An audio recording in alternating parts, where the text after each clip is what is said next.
सभागार में इतना शांत चित्त हो के सारा वक्तव्य सुना जा रहा है, ये हमें इसी से पता चलता है। तो अब जैसा कि आपने बोला कि चंदन किवाड़ कब खुलेंगे, तो मैं बताती हूँ कि बिल्कुल सही समय आ चुका है चंदन किवाड़ को खोलने का।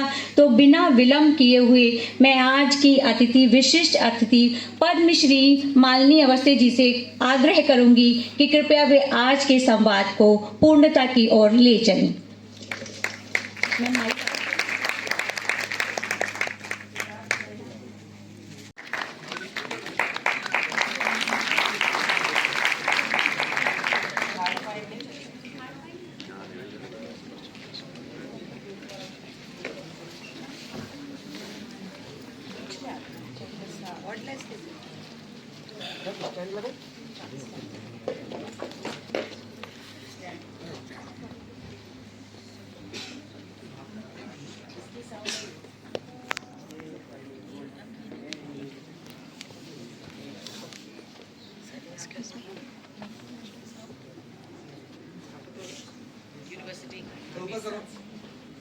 है तो खुद ही भूल गया अपने को पहचान करके भी। मेरा भाग्य ये रहा कि मैंने धारा के विपरीत बहना सीखा, और जो मजा धारा के विपरीत बहने में है वो धारा के संग बहने में नहीं, उसमें तो डूबने का ज्यादा खतरा। जैसा आपने सुना, इतना सुंदर प्रभावी उन्होंने परिचय दे ही दिया है। आज के बच्चे तो सीधे मालिनी अवस्थी सुन के गूगल कर लिया होगा, क्योंकि आज की पीढ़ी चैट जीपीटी करके मालिनी अवस्थी 10 लाइन, यूट्यूब मालिनी अवस्थी, तो सब आप मेरे बारे में जान गए होंगे। यस मैम, मिल गया हमको।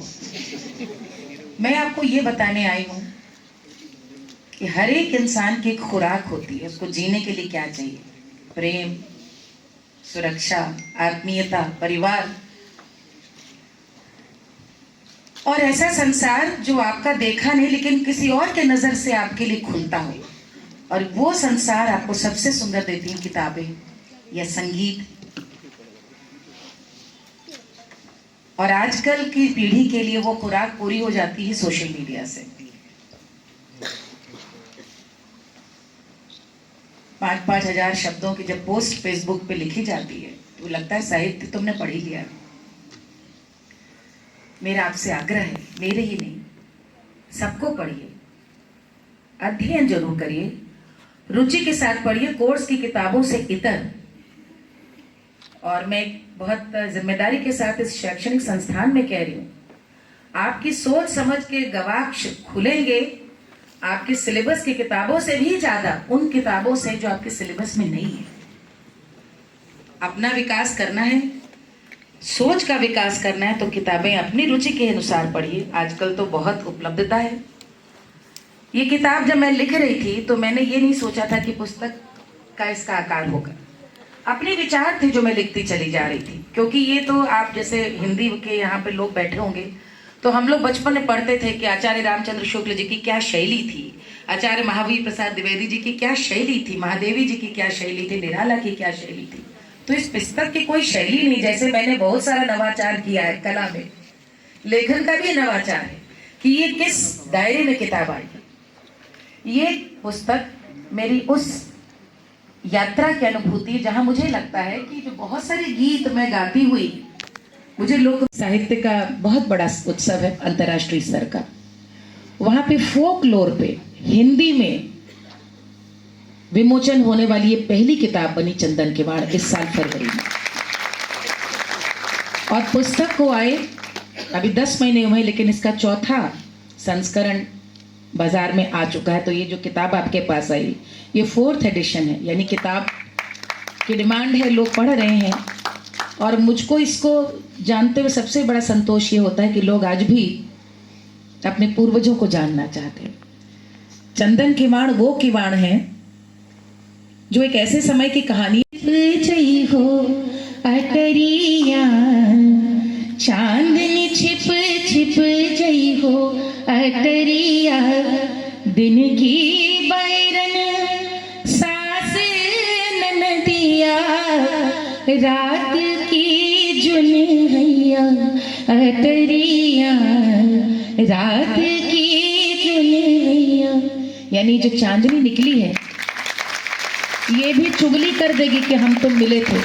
तो आज चांदनी तुम छिप जाओ, मैं अंधेरे में अपने प्रिय से मिल लूं।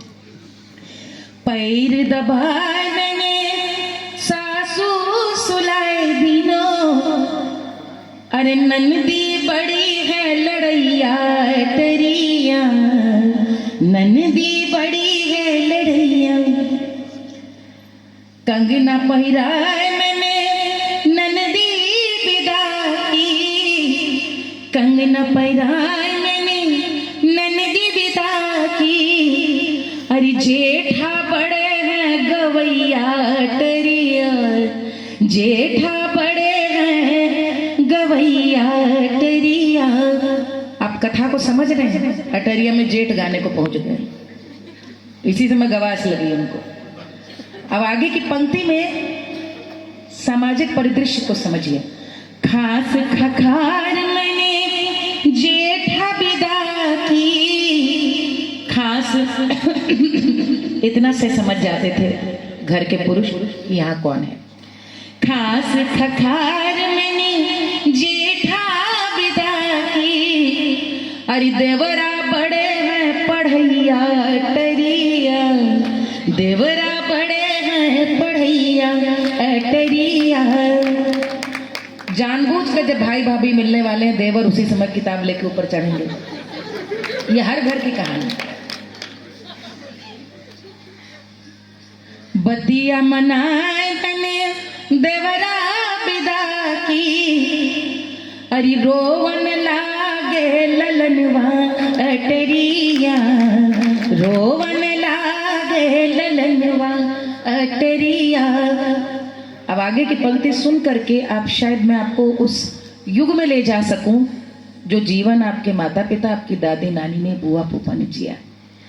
दूध पिया मैंने ललना सुआए दिनों, दूध पिया मैंने ललना सुआए दिनों, अरे बोलन लागी चिड़ैया अटरिया, बोलन लागी चिड़ैया अटरिया, बोलन लागी चिड़ैया।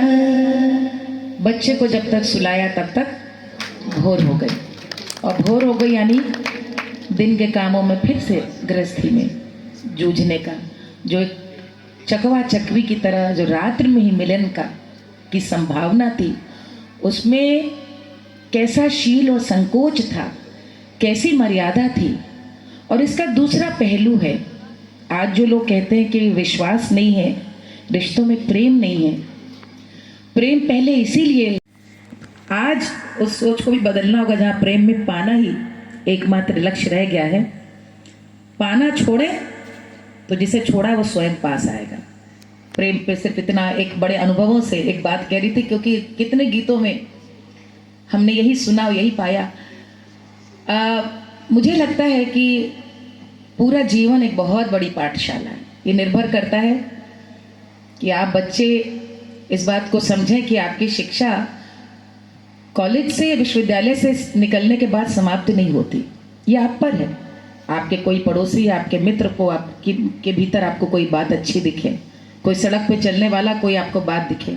ऐसे न जाने कितने चरित्रों की प्रेरक कथाओं से बनी है चंदन के वाण। 27 अध्याय हैं। और मैंने इसमें शुरुआत में मेरी बात की शुरुआत इसी तरह से की। मैं उसको आपको सिर्फ 5 पंक्ति इसलिए पढ़ रही हूँ कि समझ में आए कि गायिका को लेखिका क्यों बनना पड़ा। ये मेरी बात की शुरुआत है। मालिनी आज मेरी कहानी सुनाओगी? सुनाओगी ना? एक आवाज जो जैसे सदाओं में बदल जाती है, हमेशा हर बार वही सवाल। ये आवाज और ऐसी कितनी आवाजें कब से मेरे कानों में गूंजती हुई मेरे मन में मानो घर बनाकर बैठ गई। हर बार यही होता है। कितने बरस और कितने दशक बीत गए, हर बार वही देखे अनदेखे से चेहरे, उनकी मध्यम आवाजें, आंखों आंखों में संवाद, वही एक आध्यात्मिक उपस्थिति की रहस्यमय अनुभूति। चारों ओर रोशनी के सैलाब में नहाए हुए बेताब श्रोताओं के उत्साह के कोलाहल में एक राग सा अलापता हुआ। और हर बार मंच पे चढ़कते मेरा दिल इसी आशंका में धड़क उठता है, क्या वो सब फिर आज मिलेंगी? दर्शकों की तालियों का आशीर्वाद स्वीकार कर मैं बड़े कृतज्ञ मन से मंच पर चढ़ती हूँ, दर्शकों का अभिवादन करती हूँ।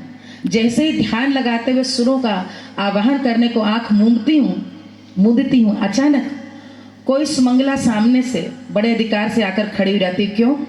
आज मेरी कहानी नहीं सुनाओगी? मैं कुछ जवाब ही नहीं दे पाती, वापस अपनी आंख बंद कर उसके अदृश्य हो जाने की कामना करती हूँ। फिर आंख खोलकर गीत आरंभ करती हूँ, वो दिखती नहीं, मैं फिर ढूंढती हूँ और पाती हूँ कि मंच के नेपथ्य में खड़ी होकर वो मुझे देखकर मुस्कुरा रही है। और धीरे धीरे कई सुमंगलाएं सामने, क्रांति के गीत है।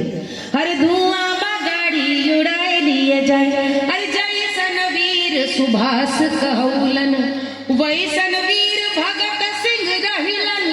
अरे चेतो रे चेतो फिरंगिया, अरे भागो रे भागो फिरंगिया। इतराज महात्मा गांधी के, इतराज हिंदुस्तानियन की, पैसा के लोभी फिरंगिया। अरे धुआं गाड़ी उड़ाए लिए जाए, हाँ धुआं गाड़ी उड़ाए लिए जाए। ये किसने लिखा हमें नहीं पता गाना, लेकिन ये गाना मऊ जिले से मिलता है, तो वहां पर भी पंजाब की शहादत को याद करने वाला मऊ के पूर्वी भोजपुरी बोलने वाला एक व्यक्ति है। क्योंकि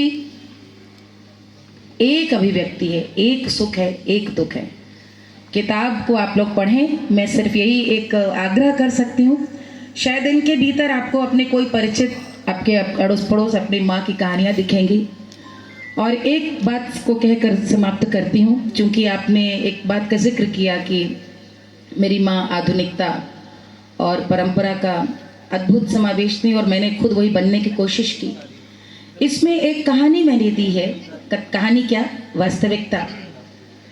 और उसको मैंने उस परंपरा से ली कि आजकल बहुत सारे लोग, बरगदाही पूजा होती है हमारे बट सावित्री, जेठ के महीने में बरगद वृक्ष की पूजा होती है। दरअसल सावित्री की पूजा होती है कि सावित्री जिस प्रकार से यमराज से अपने पति के प्राणों का अभयदान मांग के लेकर आई, उसके प्रतीकात्मक हम बरगद के वृक्ष के नीचे ही चूंकि प्राण वापस आए तो बरगद की पूजा होती, बरगदाई हमारे अवधि में बोलते हैं। संपूर्ण है और उन्होंने जिस तरीके से सबको यहाँ पूरे हॉल को, पूरे सभागार को बांध के रखा, वह एक अविस्मरणीय पल है हम सबके जीवन में। ऐसा लग रहा था कि कुछ और घंटे भी हम सुन लें तो शायद कम रहता हमारे लिए। तो मैम आपका बहुत बहुत धन्यवाद। हमारे यहाँ पर ललित कला विभाग की ओर से हाथ से बना हुआ शॉल व बैग, सब लोग बैठ जाइए, कृपया स्थान ग्रहण कीजिए।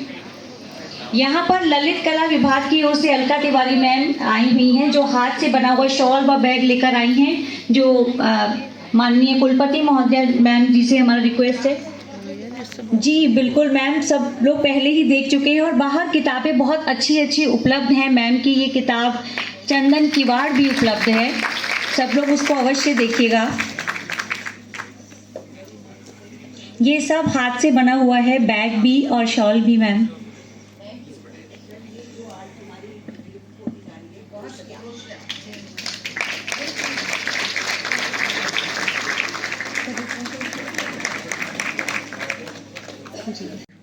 प्रिय विद्यार्थियों, प्रेस एंड मीडिया, देवियों सज्जनों, आज चौधरी चरण सिंह विश्वविद्यालय मेरठ की साहित्यिक सांस्कृतिक परिषद द्वारा आयोजित यह गर्मामयी कार्यक्रम, जिसमें आपने अभी हमारी पद्मश्री मालिनी जी को सुना, आई एम स्पीचलेस। मुझे बोलने के लिए कुछ भी नहीं बचा।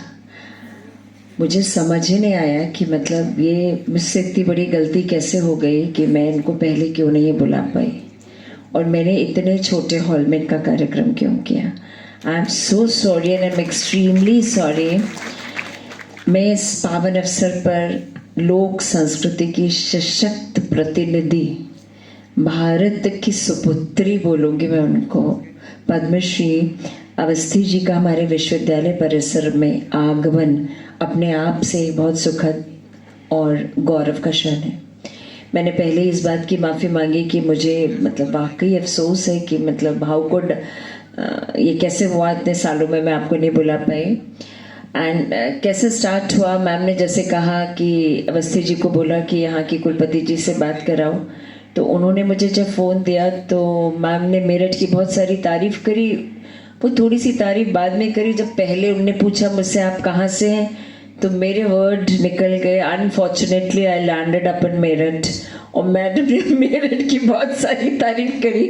उसके बाद हम लोग कनेक्ट हुए तो पता चला हमारे परिवार से ही निकली, और हम लोग काफ़ी क्लोज रिलेटिव ही निकल आए, और ये हमको बाद में पता चला तो मुझे बड़ा अफसोस सही रहा। फिर मैंने बोला मैम मेरठ की बात एक तो है, मेरठ में प्यार तो मिलता है ये बात तो है, और आप जो काम करते हैं वो सब मिलके आपके साथ जुड़ते हैं। ये मेरा एक लाइन में मेरठ का अनुभव है।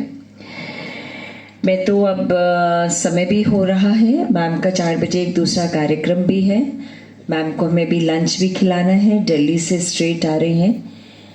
मुझे एक निष्कर्ष निकला इस बात का कि जो चीज़ हम भूलते जा रहे हैं, जैसे मैं अपना ही बता सकती हूँ, my mother lives with me, और मैं जब भी घर जाती हूँ एवरी संडे वो मुझे कोई एक पोइट्री सुनाने की कोशिश करती हैं, तो मैं बोलती हूँ मम्मी प्लीज़ प्लीज़ प्लीज़ अभी एनवायरनमेंट को टॉक्सिक नहीं कर सकते, वो साइंस इतनी ख़राब चीज़ है, आप अभी मुझे मत सिखाओ, अभी मत सिखाओ क्योंकि मेरे पास एक ही दिन का समय है, मुझे बहुत सारे काम है। She writes very good poetry, और वो पोइट्री में भी जो आपने बात कही वो सारे अनुभवों को जितने उनके साथ रहे हैं उनको मिला के एक पोइट्री लिखती हैं। तो आज मुझे ऐसा महसूस हुआ कि वो सब उनकी पोइट्री एक जगह करके एक हमारी बहुत बड़ी चीज़ बन सकती है, क्योंकि ये वो अनुभवी है। भी हम साइंस क्या कर रहे हैं, हम साइंस में पेपर पब्लिश करते हैं तो क्या करते हैं, पुराने लोगों ने ये लिटरेचर दिया, उसको देख के हमने नई रिसर्च करी, बेसिकली इट इज़ री रिसर्च, उसको करके हम एक पेटेंट की तरफ ले जाते। हमारे पुराने ही लोग जिस आयुर्वेद में इतनी चीज़ें दे गए जिसको आज हम पेटेंट करा रहे, वो जो साइंस थी हम लोग सीरियसली साइंस को रीड ही नहीं कर पाए। जो मैम ने इतनी बड़ी बात बोली कि किस नक्षत्र में धान